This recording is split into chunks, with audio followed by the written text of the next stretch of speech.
After removing the debris from half-burn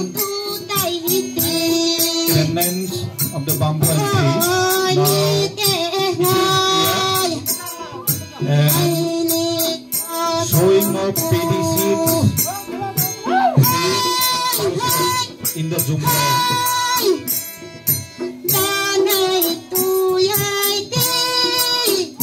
Paddy seeds are planted.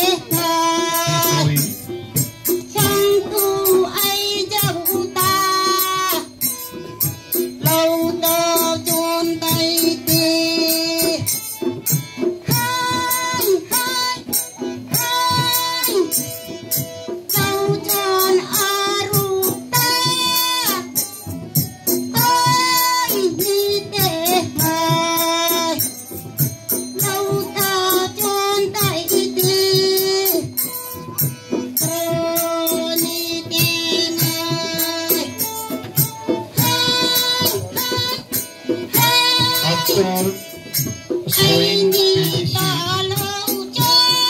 grown up and it's cleaning in the zoom it signifies the removal of weeds in the zoom land.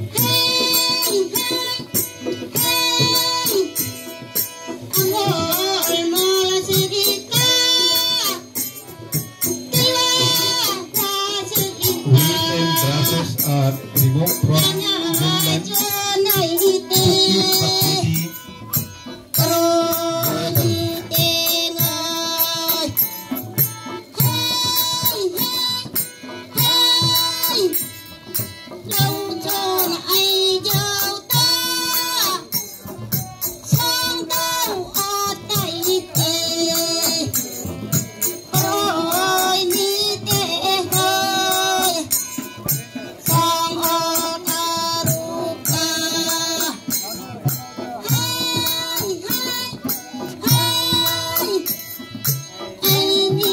to keep the paddy signifies